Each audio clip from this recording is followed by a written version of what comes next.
धन्यवाद बाबा साहब डॉक्टर अम्बेडकर का करना चाहिए, क्योंकि बाबा साहब डॉक्टर अम्बेडकर नहीं होते तो मेरी कोई औकात नहीं थी, मैं खड़ा होता। ये जो कोट है, पैंट है, टाई है, ये बाबा साहब का कर्ज है। और बाबा साहब डॉक्टर अम्बेडकर ने मेरे 4 बच्चों की कुर्बानी देकर मेरे जैसे लोगों को IAS, PCS, doctor, engineer, professor, जज, वकील बनाने का काम किया है। तो धन्यवाद तो उनको है। रात को मैं अगर पानी भी पीता हूं तो बाबा साहब का शुक्रिया अदा करता हूं कि बाबा साहब डॉक्टर अम्बेडकर अगर तुम नहीं होते तो मैं पानी भी नहीं पी पाता। आज मेरे पास जो भी है बिकॉज ऑफ द बाबा साहब डॉक्टर अम्बेडकर सैक्रिफाइस। अगर वो हमारे लिए नहीं लड़ते, वो इस देश के करोड़ों लोगों के लिए नहीं लड़ते, इस देश के लिए महिलाओं के लिए लड़ते, तो शायद मेरे जैसे लोग पैदा नहीं होते।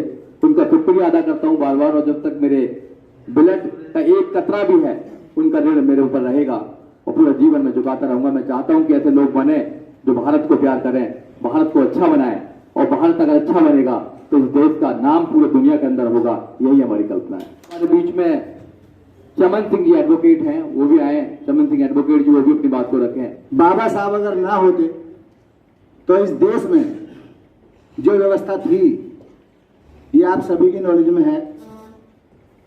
जो बाबा साहब ने समरूप लाने का प्रयास संविधान के माध्यम से किया, जहां ऊंच नीच, छोटा बड़ा,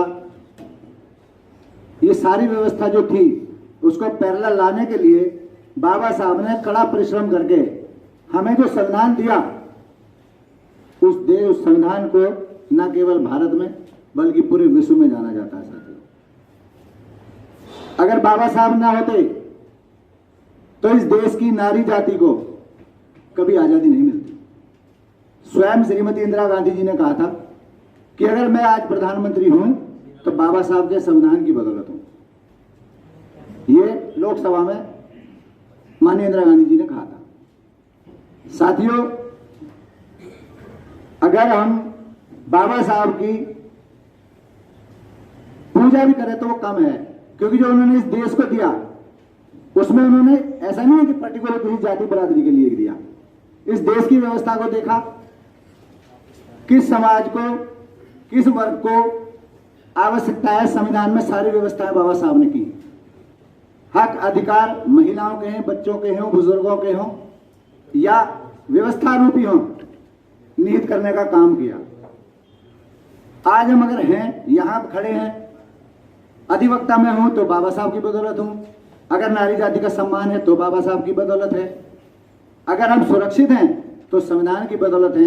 मेरा आप सभी से निवेदन है कि जैसे हम बाबा साहब को जानते हैं, उन्हें मानने का भी प्रयास करें और बाबा साहब के संविधान की रक्षा के लिए हम तैयार रहें, क्योंकि संविधान अगर सुरक्षित है तो ये देश सुरक्षित है। हमारे बीच में जो मेरी बैकबोन है वो आए मेरे बड़े भाई आदरणीय मनोज कुमार जी, वो भी अपनी बात को करें। सर्वप्रथम करुणा के सागर भगवान बुद्ध व संविधान के निर्माता डॉक्टर BR अम्बेडकर के चरणों में कोटि कोटि नमन करते हुए, और आज के संविधान समारोह के अवसर पर हमारी अध्यक्ष महोदय, सेक्रेटरी महोदय और बाहर के सभी और अन्य हमारे जितने भी वकील साथियों, सबको मेरा क्रांतिकारी जय भीम और संविधान दिवस की बहुत बहुत शुभकामनाएं। साथियों, एक बार बाबा साहब एक किसान से बात कर रहे हैं। किसान ने बाबा साहब से पूछा कि आप भारत में करना क्या चाहते हैं, तो बाबा साहब ने उन्हीं की भाषा में बताया कि जिस तरह के ऊंचे नीचे खेत में फसल बढ़िया नहीं हो सकती, जहाँ पानी नहीं पहुँचता, कहीं बीज नहीं मिलते, तो उस तरह उसमें अच्छी पैदावार नहीं होती है। तो इसी तरह हमारे समाज में ऊंच नीच, अमीरी गरीबी, इस बात में देखते हुए तो यहाँ अच्छी पैदावार नहीं हो सकती, लोग ज़्यादा जागृत या उन्नति नहीं कर सकते।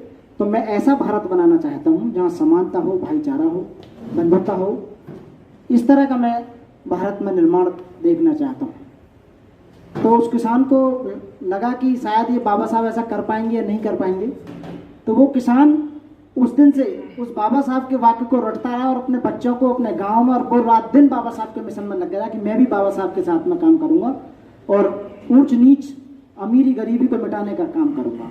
तो साथियों, हमारी ज़्यादा जिम्मेदारी बनती है, खासकर अधिवक्ताओं की, कि पे बैक टू सोसाइटी, जो बाबा साहब का मिशन था या हमारे संविधान में जो अधिकार हमें दिए हैं, उन लोगों तक पहुंचाने के लिए, उन्हें बताने के लिए, उन्हें समझाने के लिए। क्योंकि संविधान की जो भाषा वो क्लिष्ट है, थोड़ी कठिन है, आम आदमी तो छोड़ो, वकीलों की समझ में नहीं आ पाती है कभी कभी।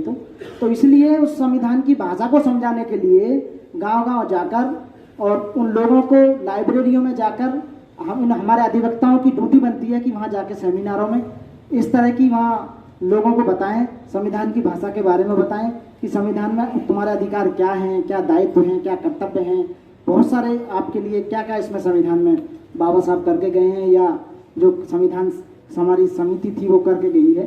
तो साथियों, ये जिम्मेदारी आप अपने कंधों पर लें। हम तो सब लेके चल ही रहे हैं, तो आप अपने मित्र से चैन से चैन जोड़ो, चैन से चैन जोड़कर लोगों को बताओ कि संविधान में क्या लिखा है, क्योंकि एक दिन संविधान समारोह या संविधान दिवस वाले दिन ही काम नहीं चलेगा। इसी तरह के सेमिनार जैसा आज हो रहा, इसी तरह के हमें महीने में कम से कम 2-3 करने चाहिए साथियों।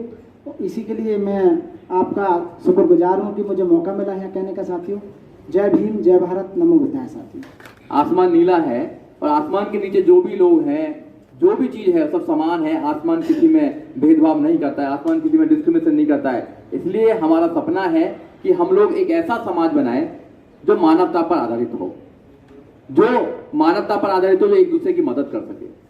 क्योंकि अगर हम लोग एक दूसरे की मदद करने नहीं लाएंगे तो कौन आएगा? कोई नहीं आएगा। इंसान को इंसान की मदद की जरूरत पड़ती है। कोविड-19 में आपने देखा होगा कि इंसान इंसान की मदद कर रहा है। अगर इंसान इंसान की मदद नहीं करेगा तो फिर देश आगे नहीं बढ़ पाएगा।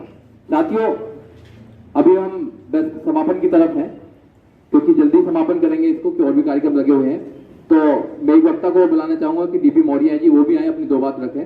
बाबा साहेब भीमराव अंबेडकर जी को नमन करते हुए आज संविधान दिवस के मौके पर हमारे अधिवक्ता भाइयों ने इस कार्यक्रम को सफल बनाने के लिए जो प्रयास किए हैं, मैं उनको मुबारकबाद देता हूं। और ये भी मुझे महसूस होता है कि भारत देश की शासन व्यवस्था को चलाने में जो एक स्तंभ विधायकी है, उस विधायकी के लिए आप लोग वो जूरीज के सामने तर्क वितर्क देकर इस शासन सत्ता को मजबूत करने की कोशिश करते हैं। मैं इसलिए भी आपको मुबारकबाद देता हूं कि आपने मेहनत मशक्कत करके इस पेशे में आप खड़े हुए हैं। माननीय सुजीत कुमार जी, मनोज कुमार साहब, राहुल जी, चमन सिंह जी, आरपी सिंह जी और मेरे तमाम अधिवक्ता साथियों, मैं कोई ज़्यादा बड़ा कुछ कहने वाला नहीं हूँ। आप सब क्वालिफाइड पढ़े लिखे लोग हैं, लेकिन जब समारोह होते हैं तो वहाँ ये ज़रूर समझी जाती है कि हम उनके बारे में कुछ ना कुछ कहें। और यही बात मैं उस जो संविधान सभा और पारित करने के लिए जो हमारे नेता इकट्ठे हुए थे, जो संविधान को दिया जा रहा था, और बाबा साहब ने जो वहाँ एक लंबा भाषण दिया था, उसके कुछ अंश मैं आपको बताना चाहूँगा। उन्होंने कहा था कि ये दुनिया का सर्वश्रेष्ठ संविधान आपको पेश कर रहा हूँ, और यदि इसके चलाने वाले, इसको लागू करने वाले की नीयत सही होगी तो ये दुनिया का बेहतरीन संविधान माना जाएगा, समझा जाएगा। लेकिन अगर उनकी नियति में फर्क हुआ, एक नियत हो गई चलाने की और एक नियति हो गई, अगर उनके नियति में फर्क आया तो ये संविधान भी फेल हो जाएगा। साथियों, आप सब लोग मेहनत करके, मशक्कत करके इस संविधान को लागू करने के लिए ये तमाम कार्य कर रहे हो, इस सब के लिए मैं आपका तहे दिल से शुक्रगुजार हूँ। और ज़्यादा कुछ ना कहते हुए आप लोगों को मुबारकबाद देता हूँ कि आपने ये संविधान दिवस का आयोजन किया। बहुत बहुत धन्यवाद। पीछे से कुछ हमारे साथी कह रहे हैं कि महिलाओं को अब भागीदारी नहीं दे रहे हैं, क्योंकि महिलाएं तो बोल ही नहीं रही हैं। तो हमारे बीच में 3 ही महिलाएं हैं, तो मैं चाहूँगा कि एडवोकेट ललिता चौधरी जी भी आए, वो भी अपनी बात को रखें। एडवोकेट ललिता चौधरी जी। जय भीम सभी को। संविधान दिवस की सभी को शुभकामनाएं। जैसा कि देखा जा रहा है कि महिलाओं की उपस्थिति तो बहुत ही कम है, तो थोड़ा सा निकलना चाहिए हमारे अधिवक्ता साथियों को, बट नहीं निकलती हैं। और जैसा कि बाबा साहब ने महिलाओं के लिए ही, समाज के मतलब हर वर्ग की महिलाओं के लिए ही अधिकार दिए हैं। और कभी कभी सुनने में, मतलब अदर समाज की महिलाओं से ही सुनने में हमें आता है कि नहीं ये तो कॉपी पेस्ट है, तो बट ऐसा नहीं है। बाबा साहब ने सभी मतलब इतने देशों का संविधान पढ़कर और जो उनकी अच्छी बातें थी, जो उनके अच्छे जो भी आर्टिकल्स थे वो भारत के संविधान में उन्होंने इम्प्लीमेंट किए और उसको लागू करवाया। और जो भी है मतलब बाबा साहब ने जो एक अच्छा संविधान तैयार किया और ये हम सभी को मानना पड़ेगा। इसी के साथ सभी को धन्यवाद। जय भीम, नमो बुद्धाय। सभी को क्रांतिकारी जय भीम। सर्वप्रथम मैं नमन करूंगा सामाजिक परिवर्तन को आगे बढ़ाने वाले उन सभी महापुरुषों को जिन्होंने सामाजिक परिवर्तन के लिए संघर्ष किया और लड़ाई लड़ी। सर्वप्रथम ज्योतिबा फूले, माता सावित्रीबाई फूले, नानक, कबीर और अन्य महापुरुषों के लिए।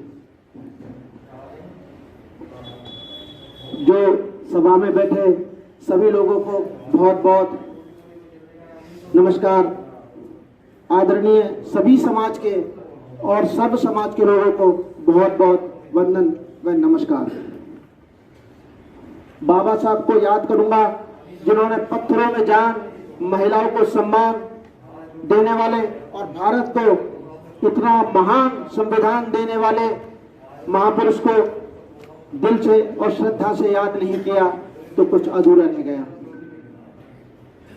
बात अगर संविधान दिवस की हो रही है तो संविधान को संविधान के तरीके से माने जाने की बहुत आवश्यकता है। जो मेरे से पहले अधिवक्ता जो बोल रहे थे उन्होंने बोला, या कवि हमारे राहुल जी बोल रहे थे कि संविधान जलाया गया तो हम कहाँ थे। मैं उन भाई को ये जवाब दे देना चाहता हूँ प्यार के साथ कि हम सब ने, सब अधिवक्ताओं ने सम्मान के साथ उस संवैधानिक दायरे में रह के उसके खिलाफ आवाज भी उठाई है। हमसे ज्यादा संविधान कोई नहीं मानता, इस बात का हमें गर्व है। जो हमारी कम्युनिटी है, जो एडवोकेट कम्युनिटी है, चाहे वो किसी भी जाति और समाज की हो, हम बाबा साहब को संविधान के रूप में सबसे पहले मानते हैं। महिलाओं को जो सम्मान इस संविधान ने दिया है, जो यहाँ पे जितनी भी महिलाएं हैं वो सब, या हम पुरुष भी जो जानते हैं व्यक्तिगत तौर पे, इस देश में 70 साल पहले जो सम्मान महिलाओं को मिला ये किसी से छुपा नहीं है। संविधान बनाने के बाद देश की जो महिलाएं हैं, प्राइम मिनिस्टर से लेके, राष्ट्रपति से लेके, कलेक्टर से लेके और घर की हुकूमत में भी उनका पूरा प्रभाव है। जितने वकील बैठे हैं शायद वकालत में उनसे ज्यादा उनकी घरवालियों की चलती है, उनके घर में भी। तो ये अपने एक्सपीरियंस सही बता रहे हो आप। नहीं, ये तो अगर इस चीज को अगर छोड़ दें हम तो बड़ा अछूता सा रह जाएगा। जगदीश भाई का पुराना दर्द बता रहे। नहीं, ये हमारा नहीं, सभी का दर्द है और मान भी लेना चाहिए। मैं सर की बात से एग्री करती हूँ कि अधिकार तो संविधान ने दिए, तभी तो हमारे सारे केसेस बने, वुमेन ओरिएंटेड लॉ तभी तो बने हैं। जी। और उसके बाद बाबा साहब ने महिलाओं को सबसे बड़ा अधिकार जो नहीं था महिलाओं को, वो नहीं था भूमि, जमीन और धन रखने का अधिकार। कोई भी व्यक्ति अगर कमजोर होता है तो वो धन से होता है। अगर कहीं लड़ाई है तो धन की है। धन में आपकी हिस्सेदारी नहीं थी। बाबा साहब ने जब संविधान बनाया तो धन और जमीन रखने की शक्ति आपको दी, तब अबला से सबला भरी नारी और देश की सत्ता भी उसके हाथ में आई। कि हमारे बीच में अध्यक्ष जी हैं जो बार को रिप्रेजेंट करते हैं सभी वकीलों को। मैं चाहूंगा कि वो अपनी बात रखें। आगे ताली में एक बार होगा स्वागत करते हैं। बहुत बहुत धन्यवाद। हमें सबसे बड़ी खुशी इस बात की है कि जो नीली क्रांति के राष्ट्रीय अध्यक्ष हैं जी सुधीर सम्राट जी हमारी बार के मेंबर हैं और मैं चाहता हूं उनका तालियों स्वागत किया जाए। बड़ी खुशी की बात है जब वो हमारे पास बार में आए थे कि हमें ऐसे ऐसे फंक्शन करना है, तो वास्तव में हमें इतनी खुशी हुई कि हमारी बार में कलकल भाई, हमारे विक्की जी, जगदीश जी, राहुल जी तो हमारे अपना बहुत अच्छी पोएम उन्होंने कही है। तो बड़ी खुशी होती है कि हमारे बाबा में इतने ज़्यादा एनर्जेटिक एडवोकेट्स हैं जो हर काम में सबसे आगे रहते हैं। मैं कुछ कहने से पहले सब अपना बाबा साहब अम्बेडकर को सच नमन करता हूँ और आप सभी लोगों को संविधान दिवस की बहुत बहुत बधाई देता हूँ। मैं चाहता हूँ सुधीर शर्मा जी से एक रिक्वेस्ट है कि हर महीने कोई ना कोई ऐसा प्रोग्राम करते रहें जहाँ से हम एकजुट रहें, क्योंकि कोविड तो चलता रहेगा और अब पता नहीं कब तक चलेगा, लेकिन चाहे इस बहाने सुधीर सम्राट जी हम सबको इकट्ठा करते रहें। मैं SBI की तरफ से पूरी टीम की तरफ से सभी को दोबारा संविधान दिवस की बधाई दूँ। बहुत बहुत धन्यवाद। Thank you. धन्यवाद अध्यक्ष जी, तो बिल्कुल ठीक बात है। जब मैं अध्यक्ष जी के पास गया था उन्होंने बोला कि बिल्कुल आपका प्रोग्राम होगा और वो हमेशा हम लोगों को मोटिवेट करते हैं और उनसे उम्मीद की जा सकती है कि वो हमें मोटिवेट करें, क्योंकि अभी बार को रिप्रेजेंट कर रहे हैं और जब से वो बार को रिप्रेजेंट कर रहे हैं बहुत अच्छा। कोविड-19 आ गया वो अनफॉर्चुनेट, पर उन्होंने कोविड-19 में भी उनकी जो कमेटी है बहुत बड़ा काम किया लोगों के लिए, आप सब लोगों को पता ही है। और उनकी कमेटी का जो हमारे साथ सहयोग रहा उसका हम बहुत बहुत धन्यवाद देते हैं। आज कॉन्स्टिट्यूशन डे मनाया गया है कड़कड़डुमा में, जहाँ पे काफ़ी एडवोकेट लोग थे यहाँ पे। क्या कहना चाहिए, क्या संदेश देना चाहिए पूरे भारतवासियों को? आज 71वां संविधान दिवस कड़कड़डुमा कोर्ट के इस कॉन्फ्रेंस हॉल में मनाया गया। हमारी जो नीली क्रांति संगठन है, सामाजिक संगठन है, उसके राष्ट्रीय अध्यक्ष बड़े भाई एडवोकेट सीनियर अभिवक्ता हैं सुजीत सम्राट जी, और हमारी पूरी जो टीम रही उसने बड़े हर्षोल्लास के साथ में 71वां संविधान दिवस मनाया, जिसमें शाहदरा बार एसोसिएशन के तमाम जो सीनियर अभिवक्ता हैं वो मौजूद रहे, बार एसोसिएशन के तमाम पदाधिकारी मौजूद रहे। और ये बड़ा हर्ष का विषय है कि प्रेसिडेंट, वाइस प्रेसिडेंट और हमारे महासचिव वगैरह तमाम यहाँ पर थे। सभी लोगों ने अपनी अपनी बात रखी। बाबा साहब के योगदान को भारतीय संविधान में याद किया गया और यहाँ हमारे संगठन की तरफ से सभी को एक एक संविधान की कॉपी और प्रियम्बल जो है वो लोगों को भेंट किया गया और पूरा इंतजाम हमारे संगठन की तरफ से किया गया। बाकी हमारे अध्यक्ष जी सुरजीत सम्राट जी जो है वो आपको बताएंगे कि किस प्रकार से इसको आयोजित किया गया था और क्या इसका उद्देश्य था। तो सुरजीत भाई आपको बताएंगे। जैसे कि आपको पता है कि आज 26 नवंबर है। 26 नवंबर 1949 को बाबा साहब डॉक्टर अम्बेडकर ने इस देश को संविधान देने का काम किया और 26 जनवरी 1950 को इस देश में पूर्ण रूप से संविधान लागू हुआ। तो जैसे कि नीली क्रांति की टीम 1 नवंबर 2020 से लगातार एक कॉन्स्टिट्यूशन अवेयरनेस कैंपेनिंग पूरे देश में चला रही थी, जगह जगह जाकर उत्तर प्रदेश में जाकर और भी कई जगह गई है। तो आज यहाँ पर ये सेलिब्रेशन किया गया संविधान दिवस का, जिसमें बहुत सारे एडवोकेट्स आए, जिसमें यहाँ की जो कड़कड़डुमा कोर्ट की जो बार है उसके प्रेसिडेंट और सब लोग आए हुए हैं।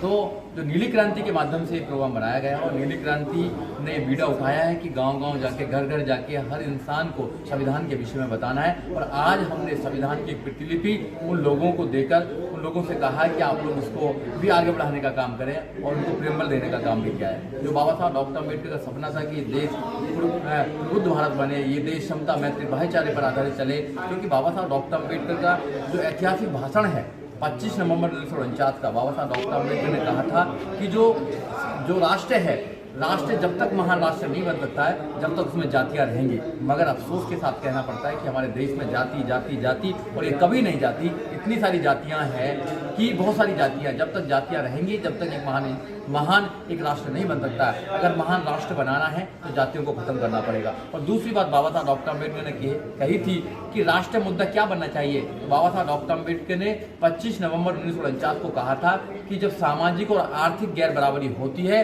तो उस गैर बराबरी को दूर करने के लिए इसका एक राष्ट्रव्यापी आंदोलन चलना चाहिए, जो सरकारों ने नहीं चलाया है। और हम कोशिश कर रहे हैं नीली क्रांति के माध्यम से, जितने भी हमारे साथी हैं, लाखपाल जी हैं और बहुत सारे जो सुनील सम्राट जी हैं, बहुत सारे सैकड़ों की तादाद में जो देश में काम कर रहे हैं। और आज से हमने एक और संविधान यात्रा उत्तर प्रदेश में स्टार्ट की है, जिसको एडवोकेट अमर सिंह जी लीड करेंगे। उनके साथ जो साथी होंगे गाँव-गाँव जाएंगे, रात को वहीं रुकेंगे और 29 तारीख को उसका समापन हापुड़ के अंदर करेंगे। तो लोगों को बताने का काम किया कि इसको जो सामाजिक और आर्थिक गैर बराबरी है उसको समाप्त किया जाए। और नीली क्रांति पूरे देश में जा जाकर ये जन जागरण कर रही है और संविधान के विषय में बताने का काम